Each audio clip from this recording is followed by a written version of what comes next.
नमस्कार दोस्तों, आज की कहानी है बहू बिना बुलाए मायके भी नहीं जाना चाहिए। मम्मी जी, इस बार मैं अपने मायके जा रही हूँ, इसलिए अब छुट्टी से कह देना कि वो मेरे आने के बाद मायके चली जाए। वैसे भी मुझे मायके गए हुए 2 साल हो गए हैं। बड़ी बहू गौरी ने सरलच्छी से कहा। अरे बहू, तू मायके जाकर क्या करेगी? अब तो तेरी माँ भी नहीं रही। जब तक माता पिता होते हैं तब तक ही मायका होता है। भाई भाभी का क्या है, बुलाए तो बुलाए, नहीं तो नहीं बुलाए। और वैसे भी तेरे मायके में कोई प्रोग्राम तो है नहीं, अभी छोटी को ही जाने दे। शैलजा ने कहा। नहीं मम्मी जी, हर बार मैं यही सोच कर रह जाती हूँ, लेकिन इस बार नहीं। इस बार तो मैं मायके जरूर जाऊंगी। जब छोटी मायके जाती है तो मेरा भी मन करता है मायके जाने का। गौरी ने कहा। देख बहू, मैं तुझे मायके जाने के लिए मना नहीं करती, लेकिन जब तक माता पिता होते हैं तब तक एक बेटी पर भी धड़क अपने मायके आ जा सकती है, लेकिन जब गृहस्थी भाई भाभी के जुम्मे आ जाए तो बिना न्योता के मायके नहीं जाना चाहिए। इससे अपनी ही इज्जत घटती है। शैलजा जी ने समझाना चाहा। मम्मी जी, भाई भाभी तो मेरे ही है ना। भाई तो मेरे साथ ही पलकर बड़ा हुआ है। बचपन से हम में कितना प्रेम था। फिर इतना सब क्या सोचना। और फिर छोटी भी तो जाती है अपनी मायके, उसे तो आप कभी नहीं रोकती। गौरी जैसे कुछ समझना ही नहीं चाह रही थी। देख बहू, तेरा मायका है, तेरी मर्जी है। मैं कुछ नहीं कहूँगी और ना ही तुझे जाने से रोकूंगी। आखिर तू भी पढ़ी लिखी समझदार है। छोटी के मायके की स्थितियों में और तुम्हारी मायके की स्थिति में बहुत फर्क है। बाकी तुम्हारी मर्जी, जब तुम जाना चाहो चली जाओ, कहकर शैलजा अपने कमरे में आकर बैठ गई। आखिर सास के हाँ कहते ही गौरी खुश हो गई। 2 साल हो चुके थे उसे अपनी मायके गए हुए। आखिरी बार मम्मी के परलोकगमन पर गई थी। उसके बाद तो मायके जा ही नहीं पाई। देवरानी को मायके जाते देखती तो उसका भी मन करता मायके जाने का, पर ससुर माँ थी कि जाने ही नहीं देती। कभी किसी बहाने से रोक लेती तो कभी किस बहाने से, लेकिन इस बार तो गौरी ठान कर बैठी थी कि चाहे कुछ भी हो जाए उसे मायके जाना है। खैर, गौरी ने अपने कमरे में आकर फटाफट अपना सामान पैक कर लिया और अपनी बेटी के स्कूल से आने का इंतजार करने लगी। आखिर उसे भी तो अपने साथ लेकर जाती।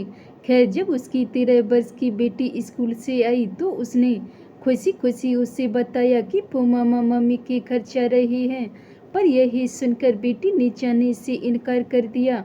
मम्मी, मैं नहीं जाऊंगी। वैसे भी मैं वहाँ अकेली बोर हो जाती हूँ।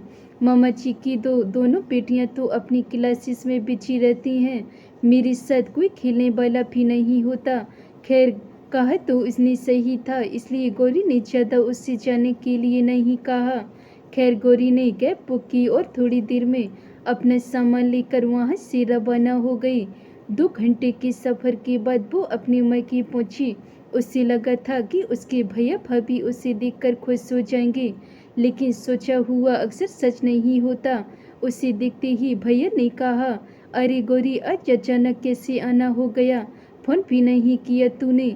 भैया का सवाल सुनते ही गौरी के चेहरे की खुशी गायब हो गई। हाँ भैया, वो आप लोगों से मिलने का बड़ा मन था, इसलिए बिना फोन किए ही आ गई। गौरी ने कहा। अच्छा अच्छा, अब आ गई हो तो बैठो आप, मैं चाय नाश्ता लेकर आई। वैसे हमारा बाहर जाने का प्लान था, अचानक भाभी ने कहा।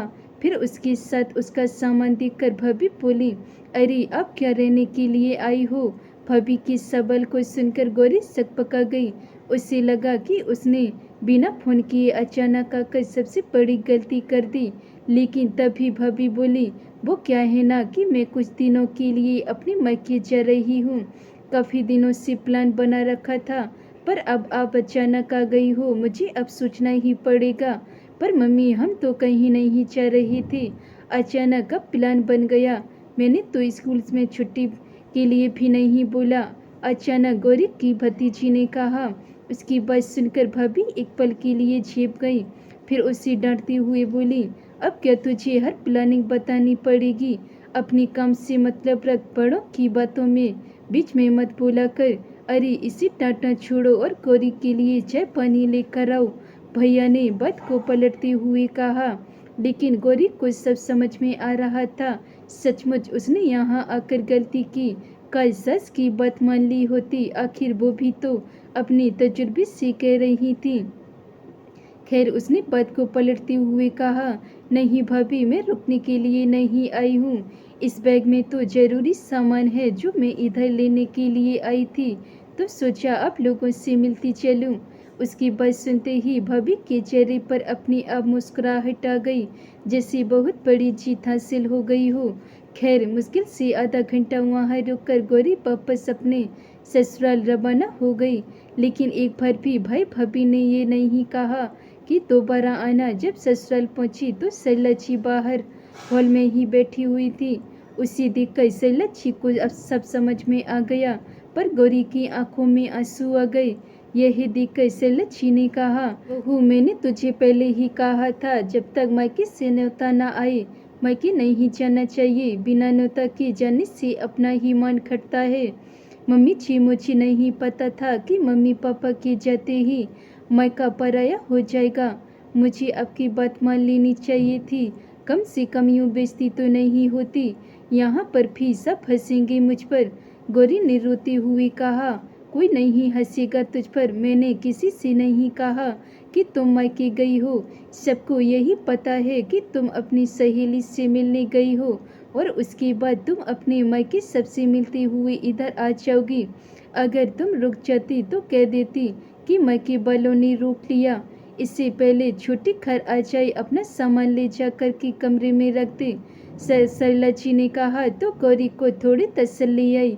यह देखकर सरला जी ने कहा, देख बहू, जब तक तेरे माता पिता थे तब तक मैंने तुझे कभी मायके जाने से नहीं रोका। लेकिन मैं अपनी अनुभव से कह रही हूँ कि जब तक भाई भाभी खुद न बुलाएं तो मायके मत जाना। अरे बिना बुलाए तो कहीं नहीं जाना चाहिए, चाहे वो मायका हो या ससुराल हो।